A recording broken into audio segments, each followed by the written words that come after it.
Let's go ahead and get started, please, everybody. So thank you so much for joining us. There's a lot of dentists here from all over the country, even the world. Thank you for choosing to spend your time with us. I don't know about you guys, but there's a lot of webinars, a lot of IG lives going on. And so for you to spend your time with us today, I really appreciate that. We trust you're all safe and healthy during these uncertain, unprecedented times. Who would ever think in our lifetime this would be happening to us? But we're in it. We got to make the best of it. So like you, we're anxious to get back to some sense of normalcy at the lab, and we wouldn't exist if you guys don't exist. So we're in this together with you. It's a pleasure and honor to present to you today Dr. Brian Harris, and more about him in just a moment. Let me introduce myself, and I'll introduce Brent. I guess I got to do that. I'll introduce Brent and then Dr. Harris. So I'm Gil Villavasir, also known as Gil Frontier Dental. I guess that's my pseudonym, and that makes it easier on all of us. Thank you for following us on Instagram. And I handle the sales and marketing for Frontier. I do everything outside the lab. Brent does not allow me to touch teeth or make teeth or anything because we wouldn't be around long if that happened. So my colleague Brent, the one that's smiling over that comment, let me introduce him. So Brent's my business partner. He's the driving force behind Frontier Dental Lab, which consists of our flagship lab in El Dorado Hills, where he is now. We have a lab in Vancouver, Canada, New Art Dental in Milwaukee, Wisconsin. Those are our partners there. And our satellite lab here in SoCal, where I'm located, where we do our marketing, and we have a ceramist here. So it's Brent's vision and knowledge that helps us become a leading partner to dentists all over the world. With over 30 years experience, we estimate over 25,000 cosmetic cases have passed through his hands and eyes. That's a lot, which makes him pretty qualified to talk cosmetic dentistry with Dr. Harris. He's Dr. Harris's smile designer, technical consultant. In fact, and I'm not sure if you know this, Dr. Harris, he's done many cases with your father, Dr. Joe Harris. How's that for longevity? Aging me. You were a child prodigy. So thank you, Brent, for sharing your knowledge with us. Yeah. Let me introduce, without further ado, because that's who you came here to see, is Dr. Brian Harris. He's appeared before audiences large and small all over the world. His innovative ideas and techniques involving cosmetic dentistry and patient communication will transform the way you practice dentistry, especially during these times and when we all get back to doing what we love to do. He's recognized in dentistry for helping doctors use virtual consults, technologies, and platforms to attract and treat more complex restorative and smile design cases in their practice. Today, we're in for a treat since he'll showcase many techniques that he usually teaches in his hands-on courses in Phoenix. He's a 2005 graduate of UOP and practices in Phoenix, Arizona with his dad and his brother, Dr. Harris. Thank you so much for sharing your time and talents with us this morning. And I've had a chance to see Dr. Harris in action with his family, his wife, Mari, and his 4 kids, and the passion that he puts with his family is very similar to the passion that he puts into dentistry. So I'm very fortunate to have seen that side of him. So without further ado, Dr. Harris, thank you again for joining us. Thank you, guys. Really, it's an honor to be here. And for all those listening at home, thank you for being here too. I know we're all kind of just like burned out by now with distance learning and webinars, but I also think like right now, so I want to start with this because I think this is important. I think this is going to kind of frame and shape the rest of this webinar. There has never been a time before in dentistry where we have been closed down like this. And there's never been a time before where you literally have the freedom to completely rewrite your story. You have the freedom to, like, regardless of how you were practicing 2 weeks ago, you have the freedom to like pick up the pen and write a completely new story. What I mean by that is like you can go back to work and just do what you were doing before, but now just be stressed out and have some debt and have a lot of patients not wanting to come see you. Or you can sit down and say, okay, if I could really rewrite what this looks like, what days do I want to work? What hours do I want to work? What team do I want to have working with me? Do I bring everybody back, or do I just bring back the people that like really want to be here and love working with me? Like, what is our culture like? What is our core values and how we treat patients? I mean, you get the idea. You can sit down and essentially start over. And I want you to see that as a true gift. And I want you to take advantage of that because, I'm trying to do everything I can to see it that way. And I hope the things I talked to you about today will at least just like spark some interest in, oh, maybe there's a better way to do this. So the Smile Test Drive, we're going to talk about how I use it. You know, some of you have seen it online. Some of you are familiar, others aren't.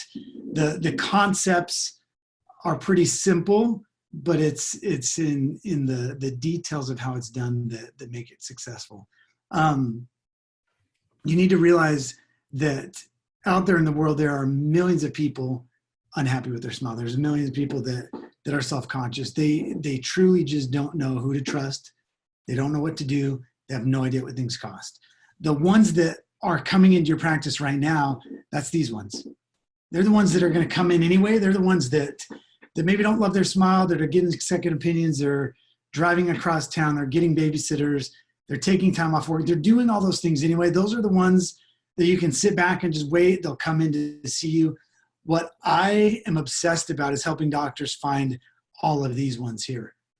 And that is why I talk so much about virtual consults. We're not going to go into that today, but this is what we're going to talk about today, is how to initially connect with these people and then how to bring them along this emotional journey to come and see you in the practice and see what it is that you do. So Smile Virtual as a company is kind of separated out into 4 categories. First is the whole idea of how to attract, like, if you could sit down and choose one procedure to do the rest of your career, and if you could choose like a certain type of dentistry that you really love, what would that be? And then how to go and attract more of those types of patients.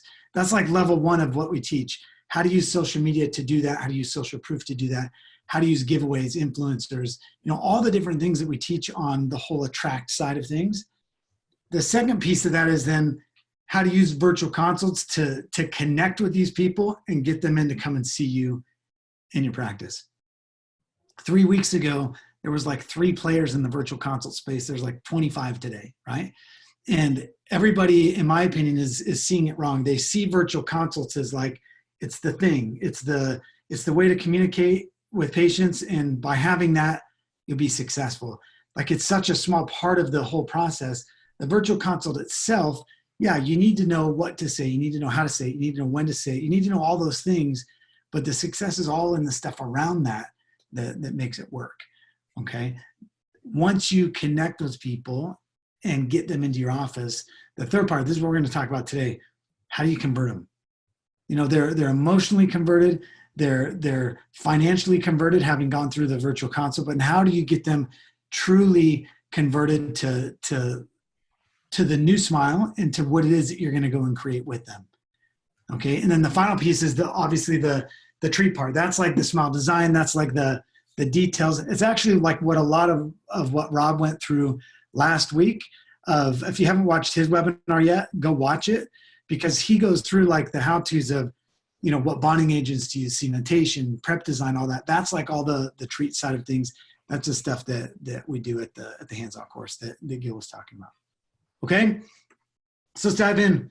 Traditional treatment planning. This is, I Google searched dentist one day, and no joke, this is the second image that popped up. This is what most people see us like. This is what we were trained to be like in dental school.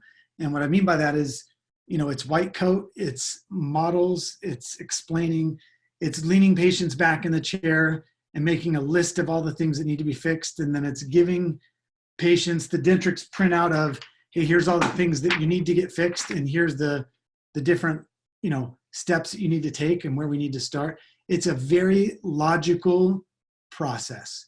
So traditional treatment planning is very, here's the problem, here's how we're going to fix it, here's what it costs. Okay, it's worked for us for all these years, and I'm not saying it's a bad thing. It's just it's a super inefficient way to communicate with people, especially when it comes to cosmetics. Okay, the things we'll talk about today are like how to truly communicate with people. And before I go on, I was just going to say, Brent and Gail both, the cool thing about this group is, and the way this is set up, if you have thoughts, because Brent, you see this stuff on your side all the time in the lab, so things will come up that you are going to want to interject. Don't wait till the end. You know, in between. If you start talking too much, I'll cut you off, but no, do it in between, because then we'll talk about it while it's relevant. Absolutely. So you got the traditional treatment planning side of things. you've got this is more the knowledge of how to treatment plan. The thing we need to understand though is people do not buy for logical reasons. They buy for emotional reasons. The part in our brain, the amygdala, is what makes us as humans very different, in that we make decisions based on emotion and then we justify them with logic. Okay. And we all do that every single day. It's, for example, I live about 45 minutes away from where I practice, but if you have an electric car, you can get carpooling. And so I convinced my wife into getting a new car and get an electric car. And then I go out and look, and you can get a Chevy Bolt that's really nice. You can get, there's Nissan Leaf, there's all these cars, but then obviously there's the Tesla. And so, why would you go and pay 3 times as much for a car that's still going to get me to work and give me the carpooling? It's all emotion, right? It's me thinking that I want to be the cool dentist. I deserve to drive a car like that. I'm not going to drive a Leaf, and it's, whether we like it or not, that's emotion. That's helping us make that decision. But then I justify, oh, the service is probably better with Tesla, all these things I can justify the purchase. That is what your patients, when they come into your office, that is what they're going through. And if you only give them the logic, if you don't give them the emotion, some will still move forward to treatment, but you're not going to convert nearly as many as you would if you can help them experience what it would feel like to smile with confidence. Not just show them, here's your options, but like, hey, no, don't even talk about options. Show them first, like, hey, here's what it would look like. Okay, now that you love it, now that you don't want to take it off, great. Now let's talk about the options. Now let's talk about how we get there. Now let's talk about how to pay for it. Okay. So the cool thing is, confused consumers do nothing. If somebody comes to you and you put them through a traditional treatment planning process, it's not like they left your office and went to this office down the street most of the time. Most of the time they just go home and they don't do anything. This is your unscheduled treatment list. You can pull it. The good thing is now you're aware of it. You can pull it and you can reach back out to these people. What I recommend is do it with a virtual consult once you learn that platform, because then you can connect with them emotionally, virtually first to get them to want to move forward. But just know, when you have somebody that comes in that took time off work, that drove across town, that got the sitter, that paid money to see you for the consult, that went through the whole thing an hour and a half later and then did nothing, the process is broken. Something's wrong there. They sought you out and then ended up not moving forward to treatment. Confused consumers do nothing, and that is why. Okay, so let's talk about it. I want you guys to think about, as I read this, I want you to think about you receiving this message and what you would do in receiving it, how it would make you feel, and how excited you would be about doing the case. I'm gonna purposely read it the way it's written. It says, "Hi, Dr. Brian, this may be shooting a little high, but I thought I would at least reach out to you. My name is Alexa. I'm 28 and live in Orange County. I find out about you through Demi Corbin's page. I'm friends with her sister-in-law. I've been in recovery for a year now from battling an eating disorder, bulimia, for 12 years of my life. I got healed and then pregnant, and now I have a beautiful baby girl who just turned 2 months old today. Anyways, I'm sure that after battling bulimia for as long as I did, you could imagine the damage done to my teeth. I've worn down the enamel on almost all of my teeth to the point where I have practically nothing left. So I know I need to get caps on almost all my teeth, obviously for the health of my teeth and mouth, but also so I can feel comfortable to smile again. Everything in my life I have worked hard for, and I'm pretty happy in my life now. Happy, healthy, new mommy, but the one thing holding me back is my smile. I'm very insecure about it and never smile in picture anymore and try to cover my teeth when speaking with my lips. I don't want to feel this way anymore, and it's the last reminder of my past I can't escape. Anyways, I'm only reaching out to you with my story to ask if you would ever consider working with me and changing my life dramatically through a pay plan. I don't know if you offer or have grants for this type of thing, but I feel like you truly have a heart for this type of stuff from what I've read, and I wanted to just reach out to you. Not looking for anything free. It's good to know. I don't have good insurance to help cover. We are just getting by, but I am just trying to see if there would be anything to work out or I could pay piece by piece. Okay. Extremely powerful. What's that? Very powerful. Yeah. So the message, like I can feel, I can almost get into her head. I feel exactly where she's stuck, right? And then the dentist voice in my head starts to kick in, and I'm like, I don't want to deal with this. Like, too many red flags. Like, I know what these cases are like, and I know how hard they are to treat. And, you know, you can't really do it tooth by tooth. And so there's the side of your brain that starts kicking in of like all the reasons why maybe like this could be a red flag. Okay. So I thought, well, let's just like see what we're working with to know like how I want to move forward. So I reach out and I ask her to submit a virtual consult. Hey, send me an idea of what the smile looks like, and then we can make some decisions. Okay, Brent, this will stress you out a little bit. Okay. Yeah. So now it's like, holy smokes, like how do you even restore that, right? Like, how do you open vertical on an end-to-end bite when the teeth are only like 1 millimeter, 2 millimeters tall? Yeah, we know we can do it in a full mouth case, but as young as she is, like, is that the best thing to do? And now we see this, okay? So the reason I share this case with you is most of us would do what every other doctor did that she saw. We would tell her after reading this, come in and see us for a consult. And then she would come in and we'd be stoked because we thought it could be like a smile design case. She'd come in, we'd freak out because we don't know how to treatment plan it. And we'd finally come up with something, and we'd give her a $40,000, $50,000 treatment plan, and she would leave embarrassed and feel like she felt the other 3 times and do nothing. Okay, confused consumers do nothing. Because it's embarrassing. This is a big thing for her. And so my first challenge to you is, don't just tell her to come in. See what you're working with first, then take the time and connect with her virtually. Okay, not live like this, a recorded video consult to send to her. And here's why. A couple reasons. One, let's say she can't afford it at all. Let's say she's not even close.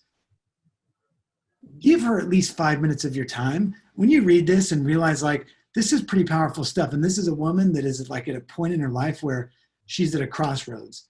Like, maybe just the 5 minutes you give her of your time and expertise is something that pulls her in the right direction. Okay.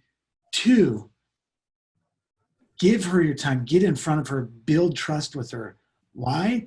Because as you're recording that virtual consult and it's something like, hey, Alexa, like I just wanted to reach out and first and foremost, like tell you like how much you inspire me. When I read that, like I could literally feel what you're going through, and to know like what it must have been like to deal with that 12 and a half years, and now to have gone through it and beat it. Like, I think that's amazing. And I think like first and foremost, like celebrate that. That's awesome.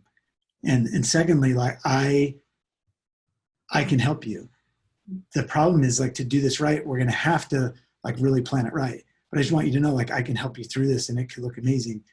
But like, here's where you want to go. Here's where you are. We've got to figure out a way to make it work. And so I just want to walk through what I see with you. I want to walk through why we have to do this in a more complex way, and why it can't just be like 4 or 6 teeth in the front. Okay. So I'm going to go through this with you, and then hopefully it gets you to a place where you can understand what's possible. So the reason you do that, some may think, well, it's 5 minutes of my time. I'm not going to waste my time, because what if she doesn't show up? What if she doesn't move forward with treatment? No, get past that. Stop looking at her as a patient. Stop looking at it as teeth. Look at her as a real human and think, maybe it is above and beyond, but how powerful would that be if you showed up that way for her and said like, hey, listen, I don't have much time, but I just want to be here for you and share what's possible. The benefit to that is, who do you think watches that with her? Spouse, parents, grandparents, friends. For every person that you know that is struggling financially, they know somebody that's not. They know somebody that does have money. So what I'm challenging you to do here is, if she can't afford it, get creative on ways to get in front of the people that can afford it. The best way to do that's with the virtual consult, right? I give her 5 minutes of my time. I open my heart and just speak to her directly. Now that's something she can take to her parents. She can take to her grandparents. She can take to somebody else. That's not just a Dentrix printout of $50,000. Like, it's something they can watch and understand why she needs the work that she does. I can talk for 3 hours just about this concept alone. I'm going to move on, but you need to understand that you want to start doing more of these types of cases. This is a huge, huge piece of the puzzle. Okay? So connect. Take the time. Doesn't take that much time. And you record when you have time. You send it to her. She watches when she has time. The reason that's crucial, you do it live, that's great. You gave her some awesome information, but that's not something she can share with her spouse or with her parents. You know, having it recorded is super powerful. Well, sure enough, she somehow found a way. Okay, the one that wanted to do it like tooth by tooth and do a pay plan or a grant found a way to show up in my office. So now that she's in my office, what do I know? I already quoted her roughly what the fees are. Her family's bought in. The fact that she even showed up to my practice means that she's bought in, or at least we're close to something. So now, instead of being tempted to go through and do my logical treatment plan, you know, tell and sell, here's the list of stuff you need to do, here's why we need to do it this way, within the first 10 minutes that I see a patient. For those that have come to observe me, you know this. With the first 10 minutes that I see that new patient, they're leaning back in the chair and we're starting the smile test drive. Okay. You saw this on Gil's post if you saw it, but the reason I do this first, this is 38 minutes, cut down to 38 seconds for you. But the reason I do this first is I don't even want to have a conversation about the logic unless they're totally bought in emotionally. And the reason I'm such a fan of this and why I teach this technique is, you know, there's other techniques out there that are amazing. You can take an impression, send it to the lab, they can wax it up, they can send it back to you, you can try it in, and that's great. But you have to start to think of the barriers here. Now it's 2 appointments. Now it's who's going to pay for it. Does the patient pay or do you pay? Now they got to come back. Now you got to put it in. You know, there's all these things that get in the way of it actually happening. When you can learn how to do it right there, chair side, now immediately from the second they walk in, within the first hour, they get to experience what it's like to smile with confidence, and they get to wear that home for the day to show their spouse and to show their parents and anybody else in their life. Okay? The most powerful thing you can learn how to do. Now, how do you think the occlusion looks right now? No, we're not focused on occlusion right now. This is flowable composite. That's it. Herculite Ultraflow, no etch, no bond. That's it. You're just laying it on top of the teeth. It will stay put. When it's time to take it off, they can take it off pretty easily. Okay, but the reason this is so powerful is it lets her go from here to here within the first hour of seeing you. Now it's not a matter of, it's not really like, am I going to do this? It's like, oh, I'm doing this. Now I just got to figure out how to pay for it and when I'm going to do it. Okay, when you can allow somebody to see their life change just like that, right in front of you, now you don't have to sell the treatment. Now it's not about like, it's not strategy, it's not tactics, it's not sending them in with the treatment coordinator and like hoping that everything goes well. No, just create this for them, make it look amazing. Whatever happens, happens. Because the reality is if they can afford it, they're going to do it. If they can't, then they're not going to do it right now. But there's no amount of like slick words or tactics or strategy that's going to close somebody on treatment like this. You know, my favorite saying that a mentor said to me once is like, Brian, don't ever want the sale more than they do. He's like, the second you're selling somebody and giving them reasons why they should move forward, you've lost it. He's like, always have them want the sale more than you. And this is a way to do that. You just, you give it to them, you let them experience it. You just let them know, hey, when you're ready, I'm here for you. Okay? Okay, let's move on a little bit. Brian, while you're transitioning, just really quick, Yeah. a lot of you have started, just a couple of housekeeping things. A lot of you have started putting questions in the Q&A and in the chat. We're going to tabulate those, and at the end, we'll address it. This way, Brian and Dr. Harris and Brent can get through their presentation, and your question may actually be covered in something that he does. Also, if you like what you see, take a screenshot and we'll repost it later. But anyways, let's continue and keep those questions coming, please. There's some good ones already. Thank you. Cool. Of course. No, thank you. And yes, call me Brian. Don't call me Dr. Harris. So I'm not going to read this, but you get the gist of it. I mean, this is the difference between achievement and fulfillment. You know, achievement is like, oh, I get to do smile design cases every day, and it's so profitable, and look at what it's done to my practice, and look at that's great. But I'll tell you, that's empty when you get there. And I used to always, when people would say that to me, be like, whatever, I want to get there. I want to drive that car. I want to have that house. Then you get there and yeah, it's great. But you realize like, this is way more powerful. Being fulfilled in what you do, like showing up every day and loving what you do, that's a powerful thing in changing lives. Yeah, Brian, one thing that I say a lot about, if someone asks me, like, in a social situation, they say, hey, what do you do for a living? People say, I work at a dental laboratory and such, but I get the pleasure to say that I get to help change people's lives every single day. I have a hand in it.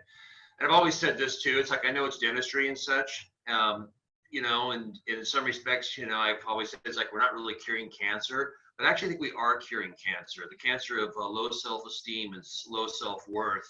And I've been fortunate to see it change, people's lives right in front of my eyes when I was fortunate to be chairside and such. But it is an incredible thing to be able to do, and we don't lose sight of that. And it's just amazing what gifts we can give back to people, give their smile back that they've never had or was taken away from them. It's a very, very powerful thing. So we can't lose sight of that. So. No, I agree in what you said there. So when you think about it, let's take Alexa, for example.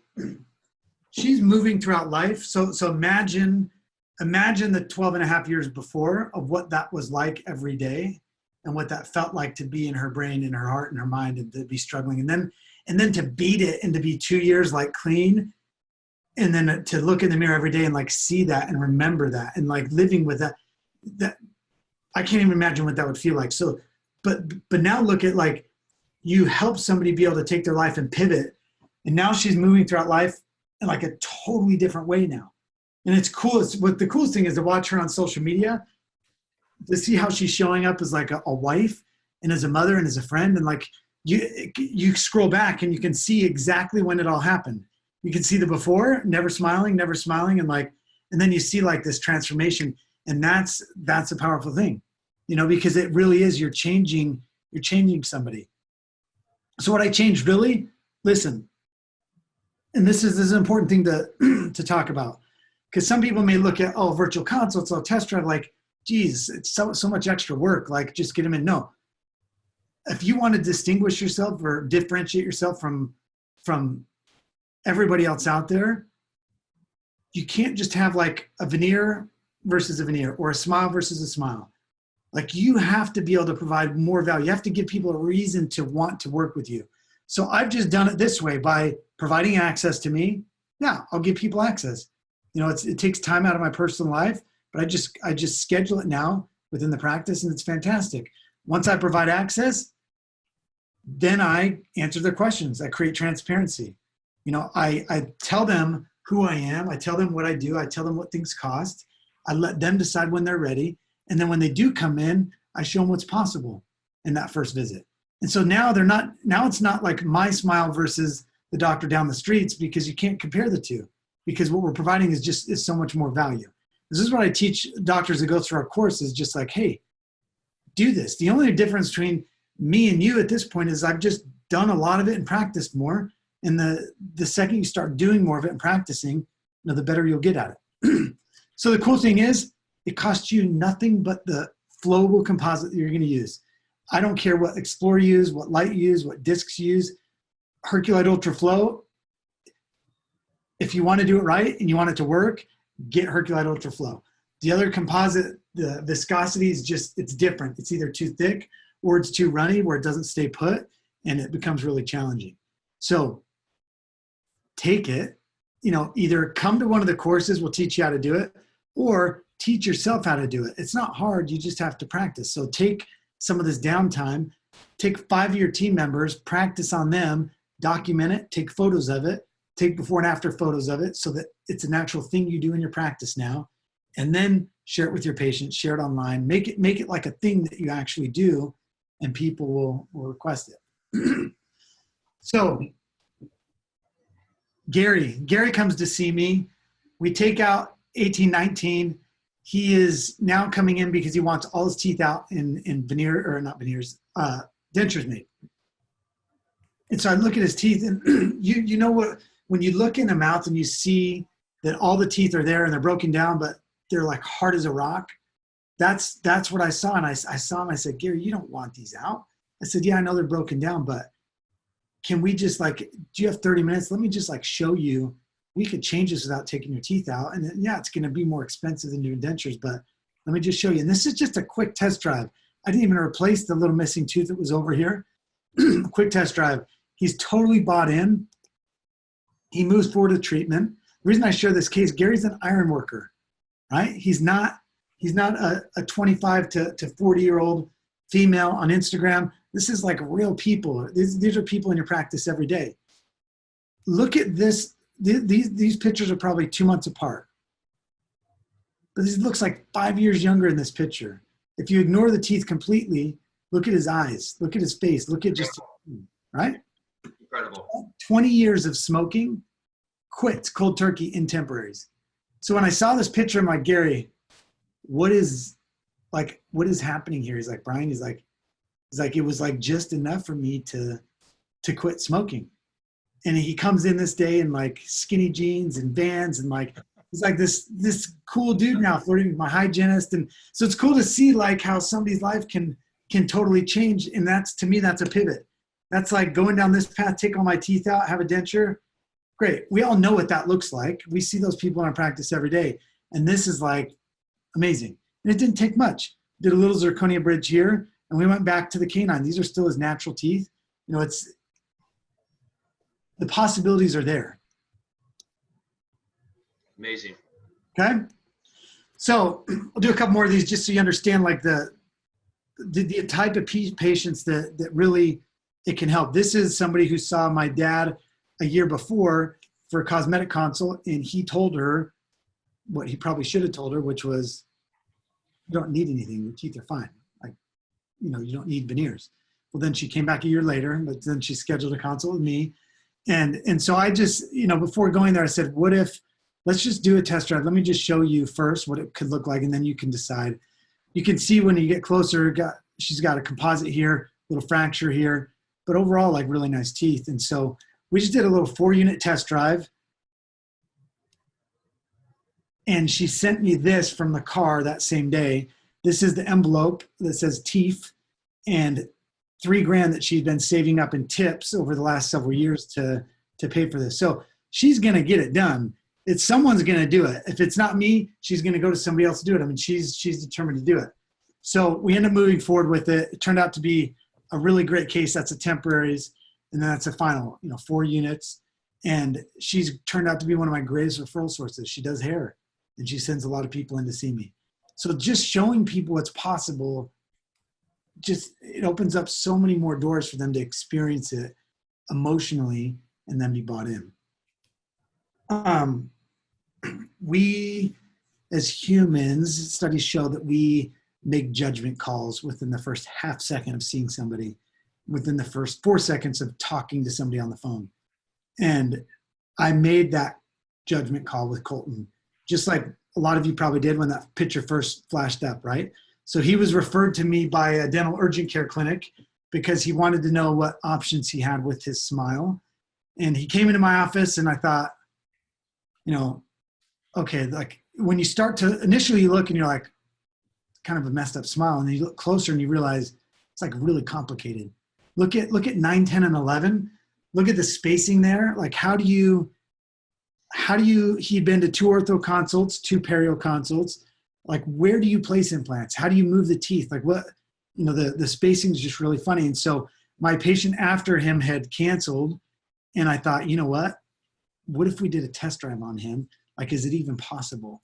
And so I did half the mouth and then I went and did the other half, and that's just with flowable composite. And it takes practice. Don't do this right away. You will create a nightmare for yourself. But watch what it does to his face. So this young man comes in within an hour. Now he looks like this. He's walking out like this. And so I just took a chance. Instead of judging him, I thought, well, part of it was selfish because I thought, hey, worst case scenario is great Instagram content, right? Even if he doesn't move forward, is great content I can share. And that's how all of you should be thinking about this type of stuff. Everything is content. I have cases that I share like this, of patients that never move forward with treatment for whatever reason, but it was a fantastic test drive. So do it and treat it like a regular before and after case, because it really is. I mean, it's like sharing a before and after case. So he wears it home. He said, hey, I'm going to go home. I'm actually having dinner at my grandparents tonight. And said, yeah, absolutely, not a problem. Just let us know when you're ready. And we don't try to do a hard sell, give him some options. And then he messages my assistant that same evening at 6:16, probably 15 minutes after he got to his grandparents. Take note of the date, November 23rd, the day before Thanksgiving, right? So I still don't know what happened. I don't know how it happened, but all I can imagine is if this was your son, and if you saw him every day, and if this was your grandson, and then you saw him walk into Thanksgiving dinner like this, like a freaking GQ model now, it's like, okay, he may not be in the position to do it, but all of a sudden, like, people will find money and people will figure out ways to make this happen. And so that's what he did. He scheduled 10 units.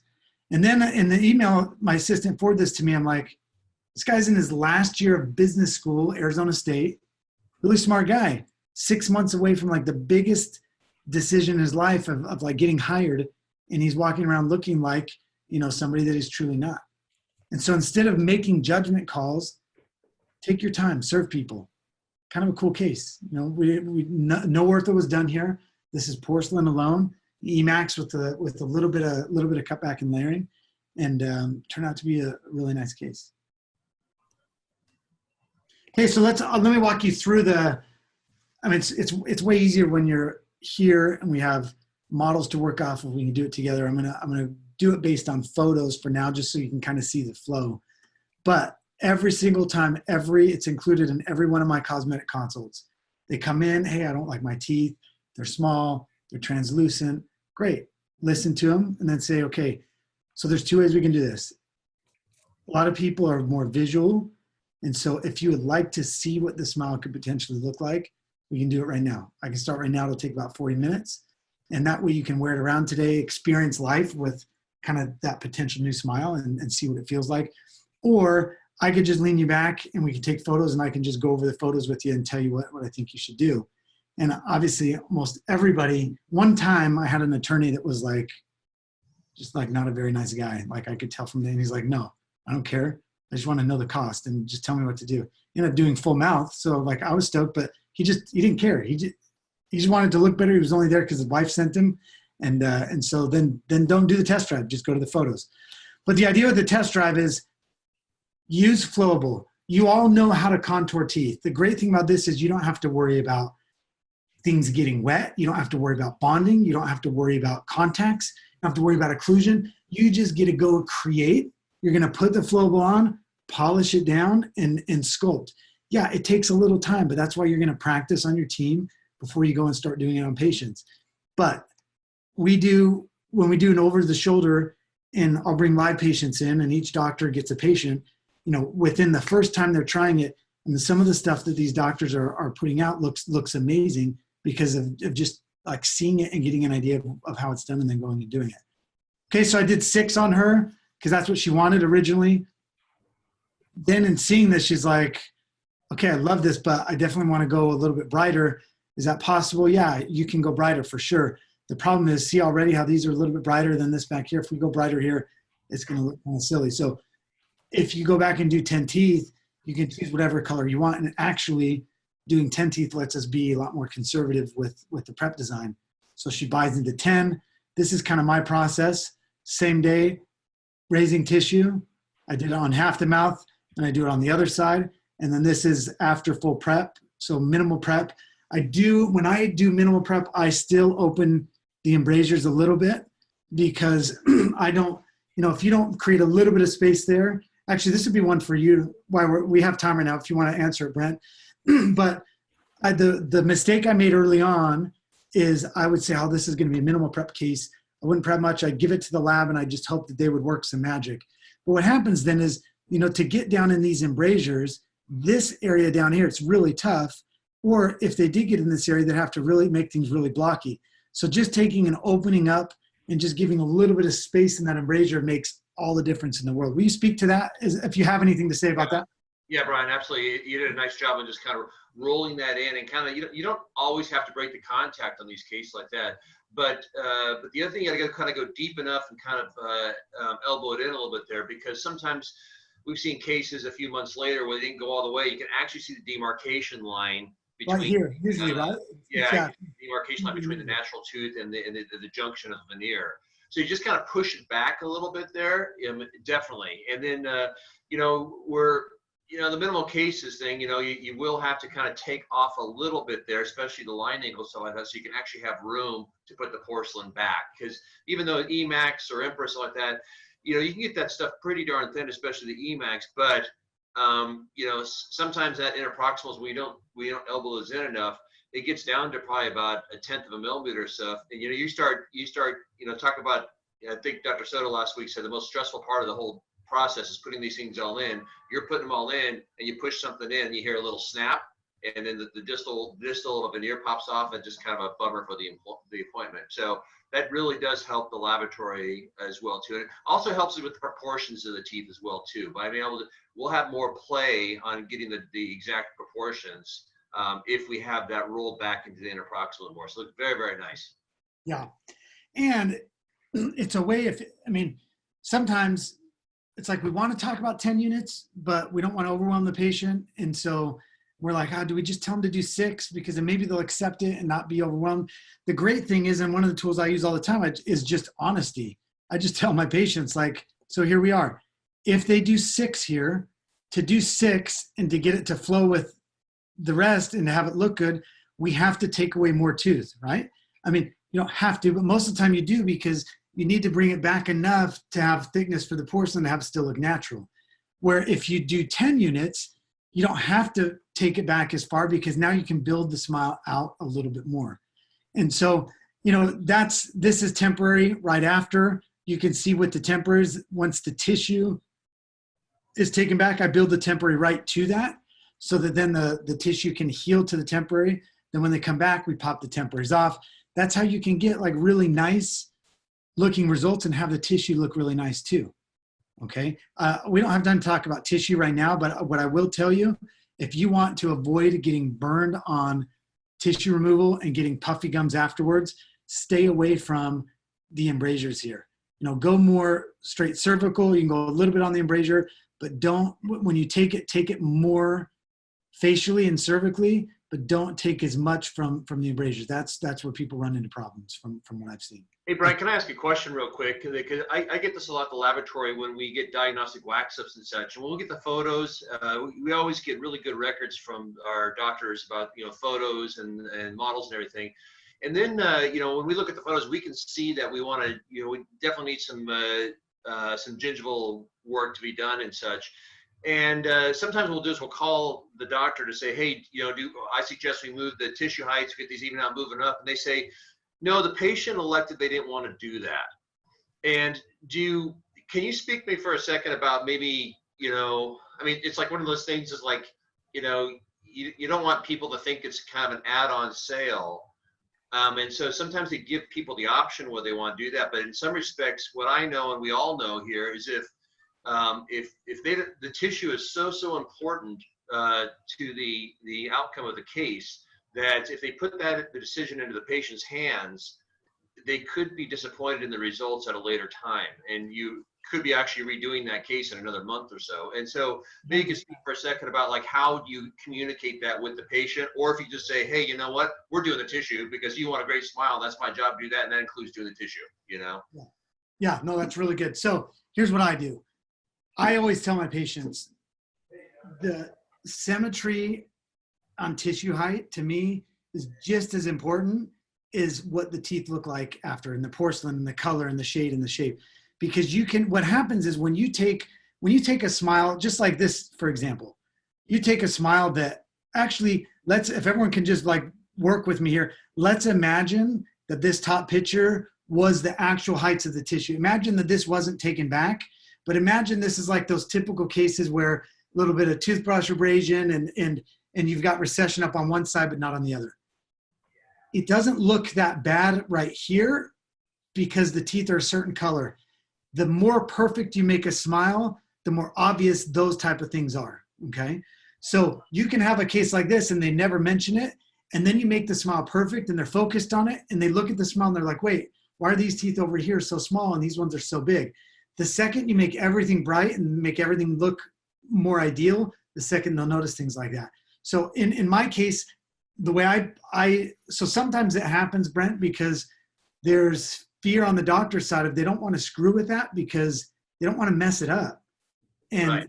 I found that you can almost always take at least a millimeter of tissue without messing things up. Now, most people would not ever say that on a live lecture, whatever. I'm saying it now because it's just the reality. You can go in without having to sound a bone and probe and make you can make adjustments like that and not have very many issues. Where I see people get in trouble is where they just take all the tissue away, 2.5 millimeters, and just hope that the gums will heal around that. So what I do for all my patients, I say, hey, part of this looking amazing is making sure the gum heights are all the same. So we'll be designing the teeth, but also you see here, so the gums are sitting down a little bit lower. When we go in that first day in the design, we're going to raise this up just a teeny bit so everything matches. It's going to look awesome. It's not a separate fee. It's an all-inclusive fee. So Yeah, there you go. this is a smile that includes gingivectomy. It includes buildup. It includes all that stuff. That's good. And when we do the diagnostic wax ups and such, we always adjust the tissue, up to about 1 millimeter or so. Obviously, we don't want to create a biological width issue, but we'll do that to kind of idealize that unless we're specifically told not to. But just kind of a little FYI for the people sending diagnostic wax ups in. Yeah, my hands-on course, I always teach tissue first, always. Always get the tissue the right height, then focus on the teeth. And I just know from failing a lot, okay? I do 4 hours. Someone told me one time, they're like, I think maybe you should rethink doing 4 hours on failures in your courses. I'm like, no, I would rather spend 4 hours showing everybody, hey, this is what I did and this is why it didn't work. When you do, you start 2 cases every day, and that's kind of for the last 3 years, that's about where I've been. I mean, you get a lot of successes, you get a lot of failures too. And so I think it's important to show like what mistakes to avoid. When I say failures, not catastrophic things, but things where you finish and you're like, shoot, I wish I would have done that a little bit differently. And so, just it's part of the learning process. Okay, so how much do you charge for this? This always gets asked right after we talk about the test drive. And there's a lot of questions on charges that'll probably be answered Okay, here. good. So keep your questions coming. We've got quite a few of them here. Yeah. So I'll tell you this right now. For the first time, I started charging for this in January, but for 15 years, I did it for free. Okay. In January, I started charging $100 for this visit, that first consult visit. And as they move forward with treatment, it gets credited towards their treatment. I'll explain that in a minute. But the reason why I did it for so many years for free is value, right? Value, then sell. And same thing, when you start thinking about doing this, aside from like creating content for social media, aside from them wearing it home and getting buy-in from other financial decision makers, aside from doing a test drive, and now you've kind of just created your temporary matrix where now you don't have to send off and do the wax up. Aside from like learning about occlusion and during, you can learn so much from doing it. The reason I do it for free is because I don't want to create barriers for my patients. I want them to see what's possible. And then when they're ready to move forward, they'll move forward to treatment. The reason we started in January is consults started getting booked out about 3 months. Well, then what happened is people would schedule a free consult or for the test drive. And then 2 months later, they'd forget. And so it was like we were booked out 3 months and then we were having people no-show in between. So finally I was like, forget it. It's $100. And then it started to weed out some of those people that maybe weren't totally serious. But this is, if you want to distinguish yourself from others in the market, do this. So this is good. We're kind of about 5 more minutes and we'll go into Q&A. 2 ways to compete on price is you are looking at doing more cosmetics, especially right now in the market we're going into now. You can go back and you can say, okay, instead of having a $1,500 veneer fee, I'm going to do it for $1,000. I'm going to do more. So you can continue to like be the cheapest in town or have lower fees. This is like exam, x-rays, and cleaning, $99. And then I get a mailer from another office. Then it's exam, x-rays, and cleaning, $59. Well, now the other day I saw one exam, x-rays, and cleaning, $19. Okay, that's one way to compete. Compete on price. You can do that. And then it's a volume game. of getting more people to come in. The only benefit to competing on price, if you are the lowest in town. If you're the absolute cheapest, it's the only benefit. It doesn't make any sense to be somewhere in the middle. So that's one way to compete. The other way is increase your value. Give them access to you. Take the time, record virtual consults, give them answers for free. Initially, do the test drive, bring them in, do it for free. Yeah, it takes time, but I'll tell you what, you don't complain when you do that, and 90% of the time people move forward with treatment. You know, I'd rather spend an hour doing that and getting 100% buy-in as opposed to an hour telling somebody that wasn't ready, you know, for treatment, you know, going through that whole process and finding out they just weren't ready. So it's up to you. I know everybody has a different way of practicing, and I know every practice is different too. Whenever a doctor at this point will say, hey, I've got a PPO practice, we're slammed every day. You know, then it goes back to, well, how do you want to practice? Especially now, like you're going back. Well, maybe when you go back, maybe you book out Monday, Tuesday, Wednesday, half day Thursday, practice like you used to be. But save the other half day on Thursday, just leave it open for this type of stuff. Leave it open for spending time with patients, the elective stuff. You know, when I made the decision to go down to 3 days a week instead of 4, you know, immediately my production went up and it hasn't gone down. It's a funny thing how that works. When you're more, you know, when you have less time, you're more productive with your time. When value exceeds price, people buy. Okay, I just bought my wife doesn't know this. I'm picking up today actually. So I bought a Can-Am, like a side-by-side, like an off-road vehicle.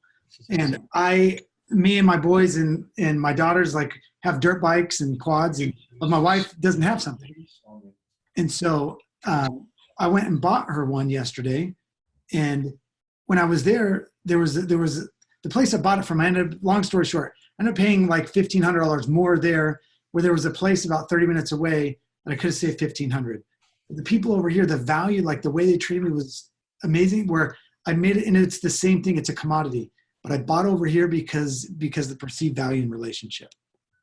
Okay, I want to watch this video and then we'll open up to some questions.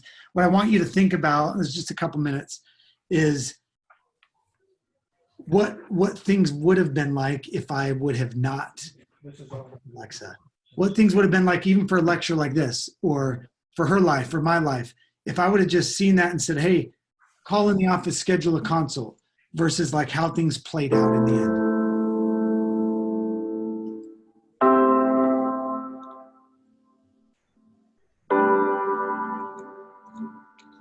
I am in recovery for a 12-and-a-half-year battle with bulimia, anorexia nervosa. I've been in recovery for 2 years now. It really took a toll on my teeth, and it started showing, and just, you know, I have like no enamel in the inside of my mouth anymore to protect my teeth. My teeth are very sensitive and sore all the time. I had gone through multiple consultations where I just got so discouraged and ended up leaving in tears. I just started to like lose hope that I'd never be able to get my teeth fixed. There's so much power in having a confident smile, and people underestimate like how much confidence impacts like how you show up in the world. I have such like a big spot in my heart for her, and the little that I know of her already in the few conversations we've had, this woman is amazing, and her life is about to transform in a big way.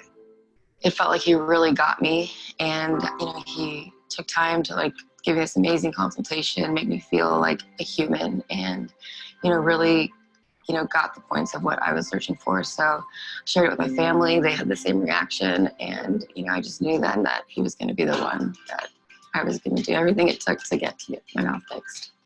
This is more than just, you know, putting a pretty smile on my mouth. It's literally going to allow me to be free from everything I've battled, and to be able to be a better wife, be a better mother, give and show the confidence to my daughter as she grows that I have always wanted to give my daughter, and what I used to have, you know.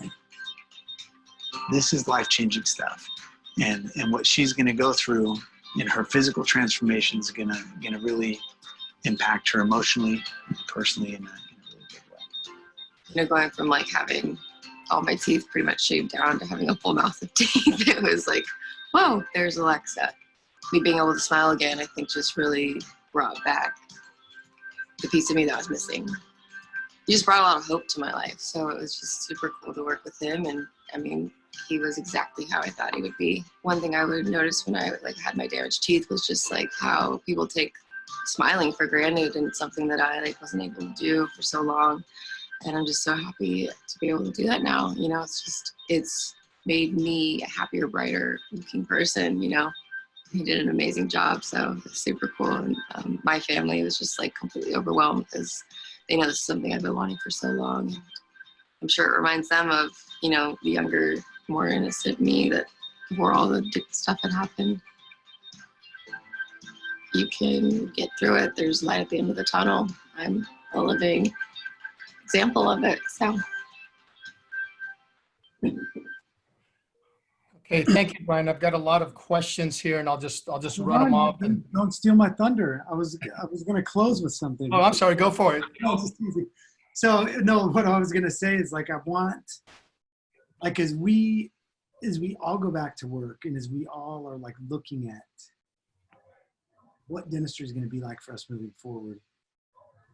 Now I want you to think about, Alexa, I want you to not think about it as teeth or the practice or production or all those things. And when you see like people for really being people, and you understand that there's a lot more, it's so much deeper than just like, here's what you need to do.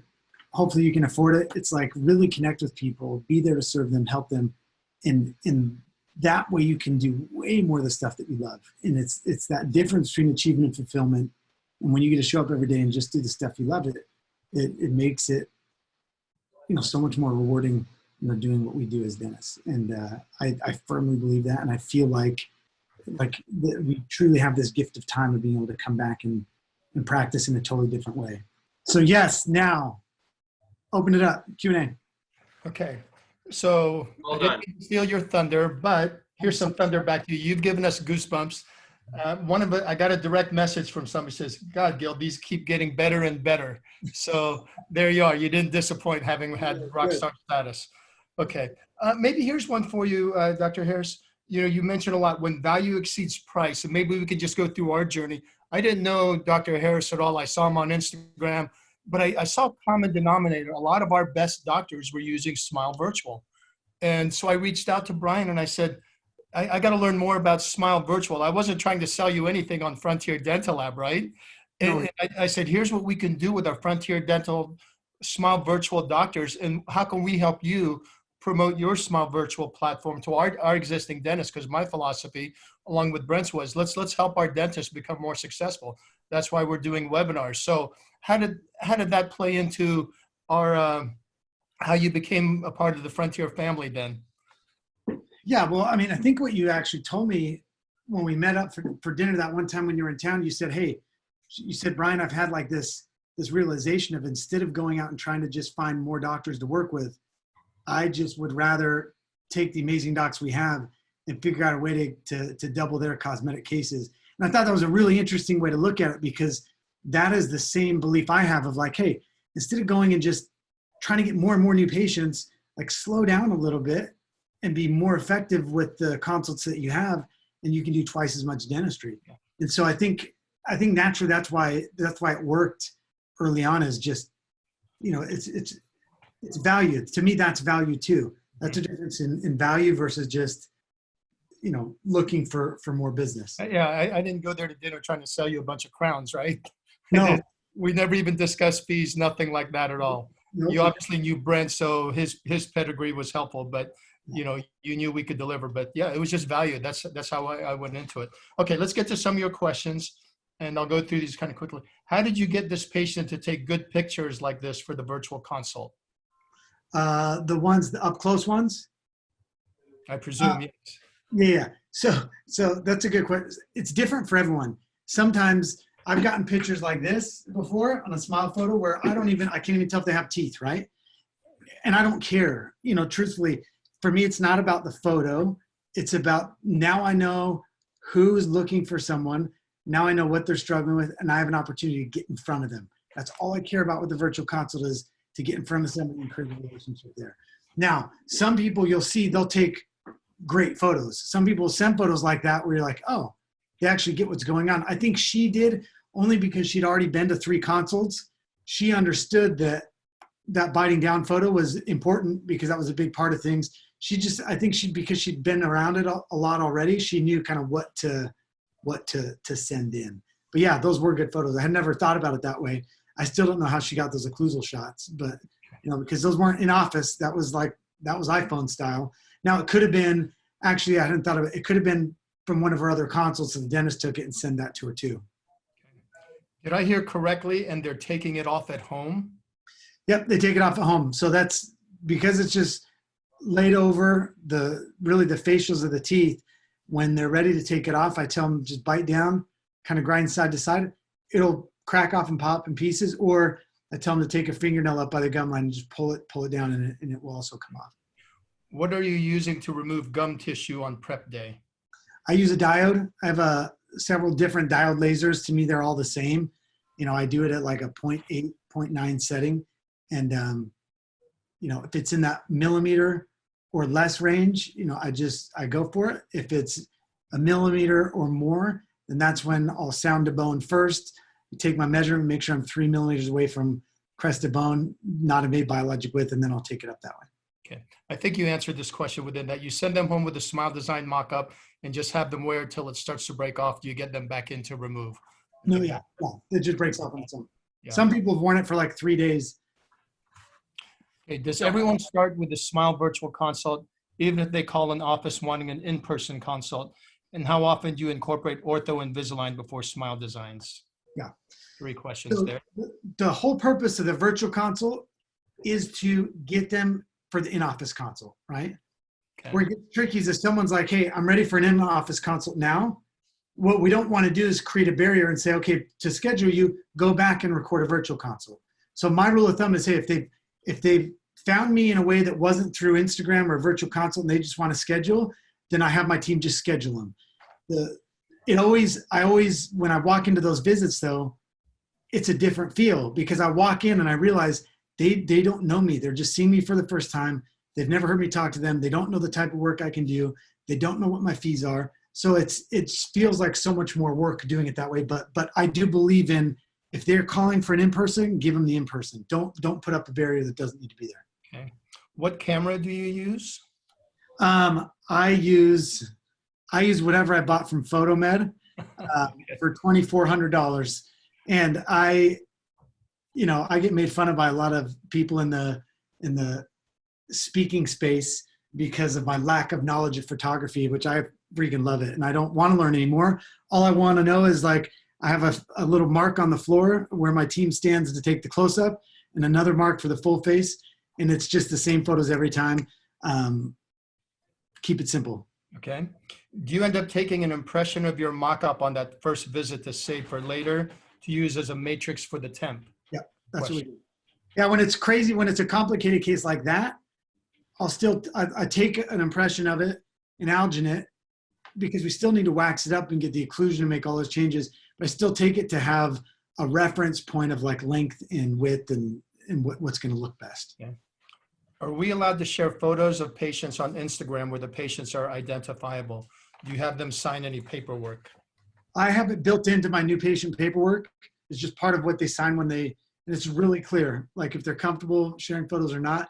You'd be surprised nowadays. What's kind of strange is that like 45 and under crowd has no problem with it. I mean, everybody, what I mean by that is everybody signs that they're fine with us using it. So I put it in my new patient paperwork. You can technically share close-up before and afters without permission. Even though I have permission for the full face, you'll notice on Instagram, I don't share a lot of full faces, and I mostly do that to give my patients a little bit of privacy, but also I don't want patients feeling like, for me to be able to share their photos that they have to be full face photos. So that's more of a personal preference thing for me. Okay. Here's a couple that are price related. Do you charge for the mock-up? Do you give a price range when doing the virtual consult and then the written receipt when agreeing to treatment?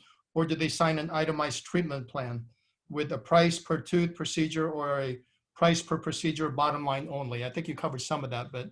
Yeah, I do. It's an all-inclusive fee. And it makes it nice when I do my virtual consults because I can say, hey, listen, and I think this is a powerful phrase that everybody on this should be using. whenever patients have questions, I always use the phrase, hey, we do things differently here. Instead of complicating that process, I don't like financial surprises. So what we do is exam, x-rays, records, the night guard after, the wax up if we need to do it, temporary veneers, final veneers, all the materials. I kind of build up all the value, and I just say that that's an all-inclusive fee. So for 6 teeth, it's going to be 12 grand. For 10 teeth, it's going to be 20 grand. And we have various different ways to pay for that. So you can split it up into monthly payments. And then in the virtual consult, I just say, listen, but we don't really know, like it's impossible to be able to diagnose just from a photo, but I at least need you to know that 90% of the time, what I tell you on here is what ends up being in the office. And so when I see you, if that changes, we need to check out the gums, we need x-rays, we need to make sure there's no other cavities, then we'll let you know. People get it. They understand. It's like you giving, a quote, have to remodel a kitchen off of one photo, and then they come out to do the work and realize that there's mold. People understand that they're not going to hold you to that as long as you let them know that. Okay. I can foresee patients getting the mock-up and then just being happy with the flowable and not coming back for the permanence. Yeah, I get that question a lot. And I think what happens is people suspect that it's a long-term thing, but because it's not bonded on, it'll be off in a day. Yeah. So next time they eat a sandwich, it's going to be gone. Which is almost better because then they wear it all day. And it's amazing how fast people get used to a new look. They wear it all day and they're like, holy cow, this is amazing. And then later that night, it's like back to reality. So it's a pretty powerful motivator too. But yeah, no, that's why I don't use etch or bond or anything. Just try. I have trouble controlling bleeding when I place my matrix for anterior teeth when using composite. Any tips? Yeah, I would say, geez, that's like a 2-hour lecture, but I would say, We'll bring you back for that one. I'll give you this. What I would do is get the little ultradense syringes and backfill them with peroxide, hydrogen peroxide. And I use that on every single patient. So for when I prep a case or when I'm getting ready to seat a case, when you scrub that on the tissue, it will treat the tissue and stop the bleeding. So they're a lot less likely to bleed. So before I go and if I'm going to do composite like that, I would scrub that really good, dry it really good. And, some of it's just prep design on those cases and how far subgingival you go. So that's more of a technique thing. But as far as a bleeding tool, stop or use hydrogen peroxide, because if you use viscostat, let's say you got a good bleeder, use viscostat and you don't want any black scuds after, rinse it really good, go back, hit it really good with hydrogen peroxide over and over again. Just make sure you rinse that off because that can sometimes, I don't know for sure, I've heard just studies of that impacting, like final impression material or cementation. As long as it's rinsed off, it's fine. So just rinse it with water after. Okay, another tissue question. What technique if they do need hard tissue crown lengthening? I refer all that stuff out. And I try to do like closed flap when we can, just because I like to be more conservative, but sometimes they can't. They just do traditional flap crown lengthening. Okay. How would you recommend an associate to start utilizing the Smile virtual tools if the practice owner is not bought in? When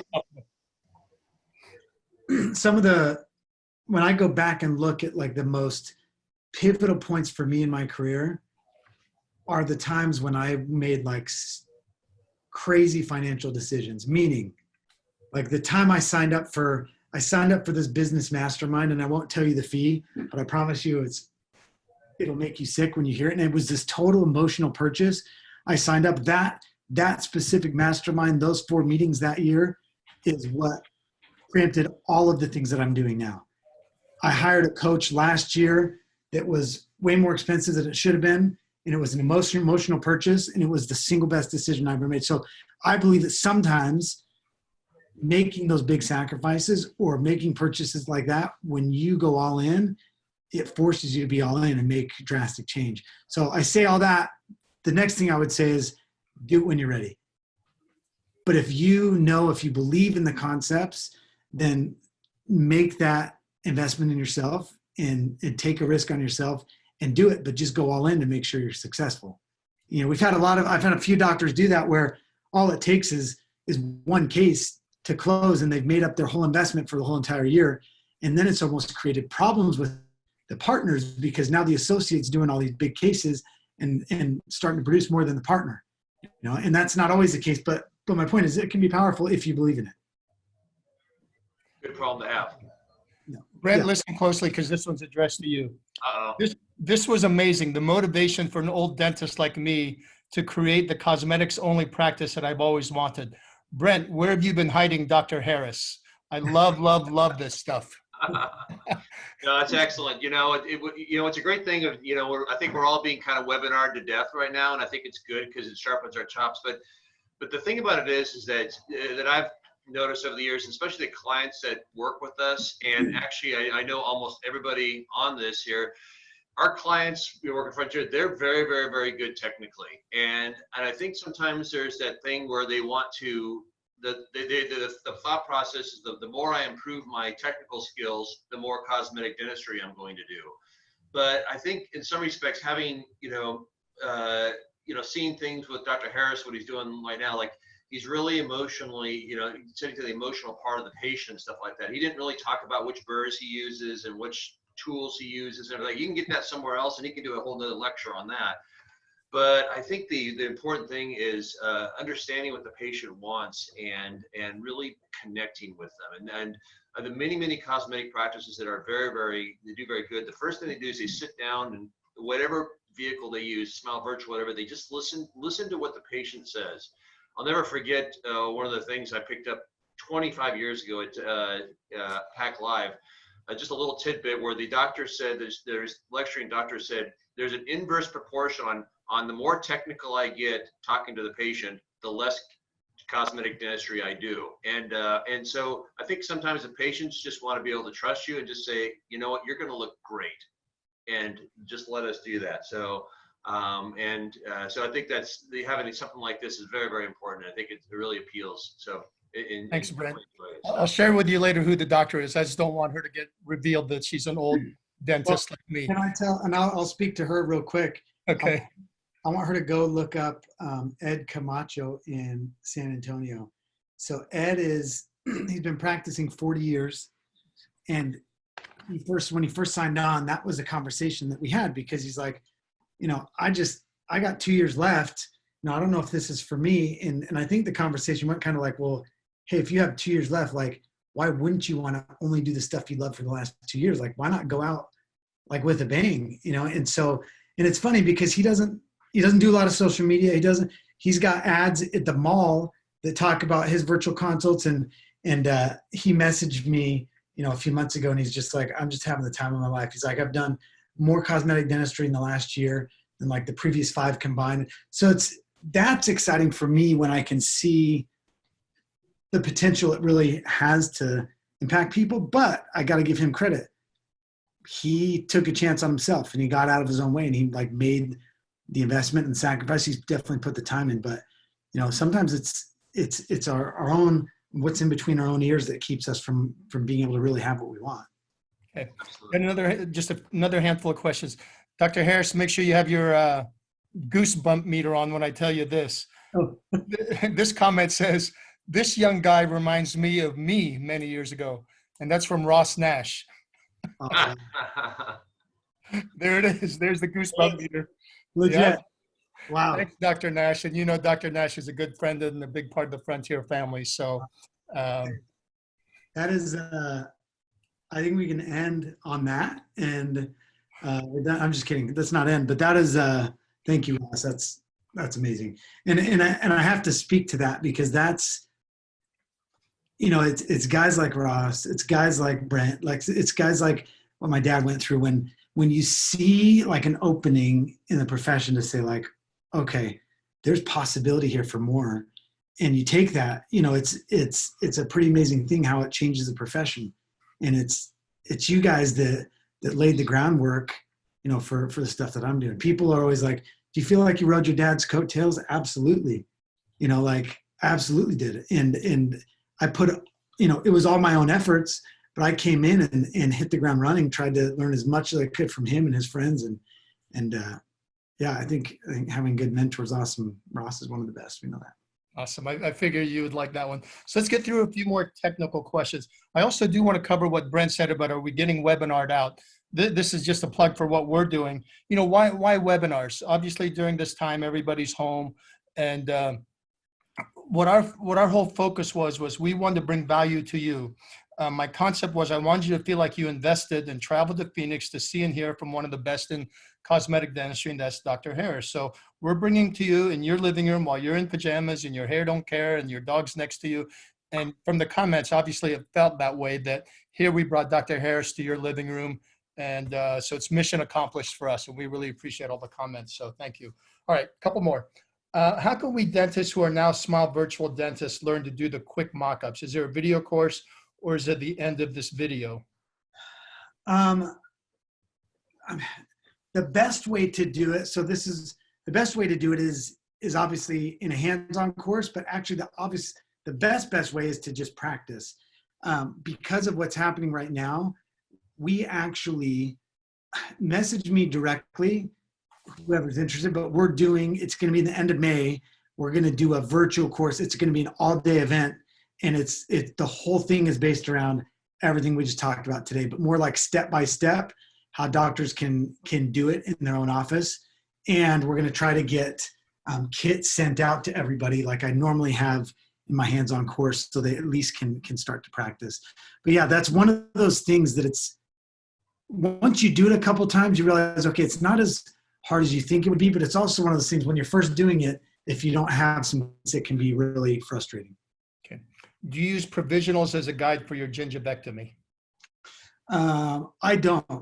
The only reason I don't is I feel like when I do that, then I'm focused less on the tissue and where I'm at within the tissue and more on what's going to look good on the temporary. And I made some mistakes early on of saying, okay, this is ideal on the temporary, took the tissue up to that height and then invaded biologic width. So now I just do it more based on where I feel like I can take on the tissue. However, you know, I do use a technique, I call it cheating the margin, where sometimes on those cases, like if it's a, I wish I had slides to show, but let's say it's 8-9 and I can bring 8 up, but it doesn't fully match 9. You can have your ceramist, instead of building the margin, you know, flush with the tooth, you can have your ceramist kind of build that margin up just a little bit and then down. So it's not a ledge, but it is kind of, and then you can get the aesthetics that you want and still cleansable. It's a little like trickery of the eye. You know, Brent, we've done. Yeah, we do that often, actually. Yeah. Okay. How do you manage midline deviations, like when to intervene to change midline deviations? I always, the biggest mistake you can make, in my opinion, on prepping a case is not checking those type of things first, because you'll go and prep a case and you'll be like, I'm going to keep this conservative. And in doing so, you tie the hands of the technician, because now the midline was off and there was a little cant. If you don't prep through the contacts in those cases, they can't fix the cant. They can't change the midline. So you tell them, hey, let's move the midline, or let's fix the cant. They can't do it. So I always look, the first thing I look is if the midline's off and there is room to redivide space, I always just tell the patient, hey, we're going to make some space in between the teeth on these front 4 so we can shift this stuff around. That's how I do it, is I just look. If the midline's in a great spot and there's no interproximal caries or fillings or anything, then I keep it conservative.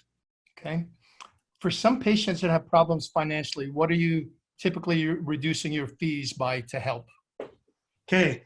So you see that video of Alexa I shared at the end? That's a great example. She went to her family, they saved up. They were about $3,000 short of what my fee was, but she was starting to get some sensitivity. So I look at that as, you know, I don't look at like money in exchange for veneers anymore. I look at it as like money and value in exchange. Oftentimes the mistake we make as dentists is we devalue our work. You know, if somebody asks for a discount, we're like, oh, okay, it'll be 20% off. You just totally devalued your work. So what I do now instead is there's always something given in return. So for her, I said, hey, here's what I'm thinking. I will do it for that price, but in exchange, what I want from you is I want to be able to bring a film crew in and document the whole process. And I want to be able to share that and share your story. and she's 100% on board. So there's always some sort of value in exchange for the discount. If it's a 10% discount, then great, I'll give it, but I always make my patients tag me on social media, allow me to repost their pictures. So when I do a lot of reposts, that's why I don't do discounts really anymore. But for the longest time, that is, that's why we do it. And the times I do it now, if I see somebody that I'm like, okay, there's value here, I could really get value, and is the value worth the money, then I do it. Okay, very good. Yeah, and keep those posts coming. I'm getting a lot of them, and I'm sure my thumbs will be tired this afternoon reposting your stories, and Dr. Harris as well too.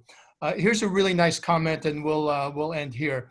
This is the second lecture I've heard from Dr. Harris, and absolutely love his philosophy. Eager to come out of my residency and put it all to practice. Thank you for bringing him in. So, Brent, any parting words from you? Yeah, thank you, Gil, and thanks, Brian. I really appreciate you, taking your time out of your day to do this here. And again, as you go back and look at this and retooling things and setting up, I really, want people to think that, people will find a way. I know we're heading into kind of a little bit of a dark time right now in the economy and stuff, but the funny thing happened in the downturn of 2007, 2008 is that people were transitioning to other jobs. So they actually found a way to get the new smile so they can get new jobs and so on and so forth and stuff. So don't judge people by the cover there.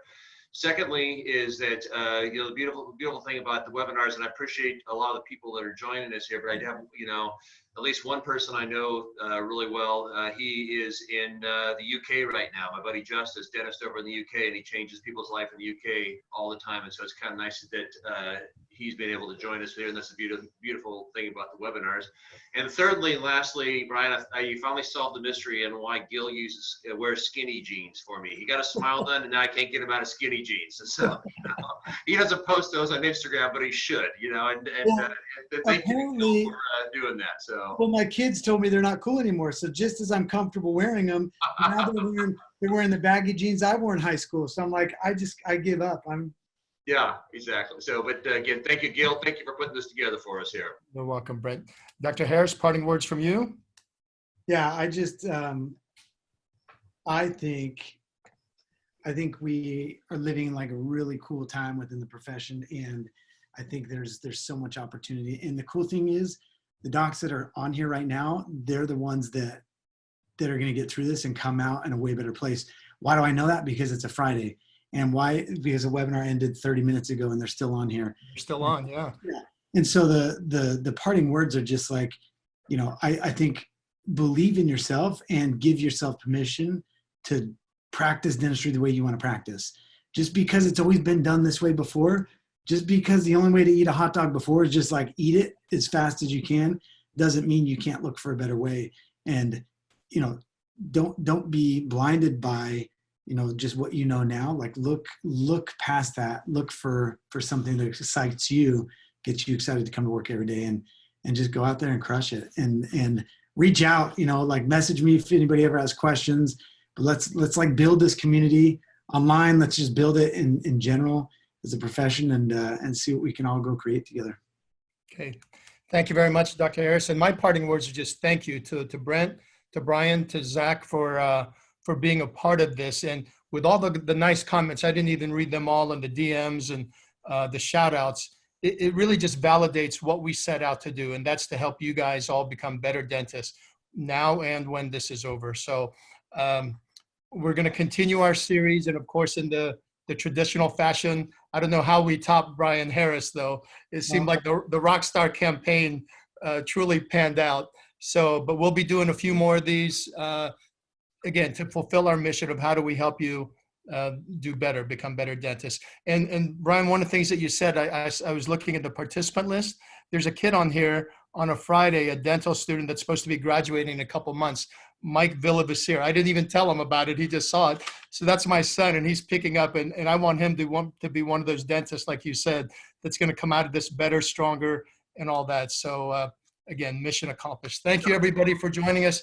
Have a great rest of the weekend, and stay safe and stay healthy out there. Okay, we'll see you all on the other side of this. Thank you. Thanks, guys. Bye. Take care. Bye-bye now.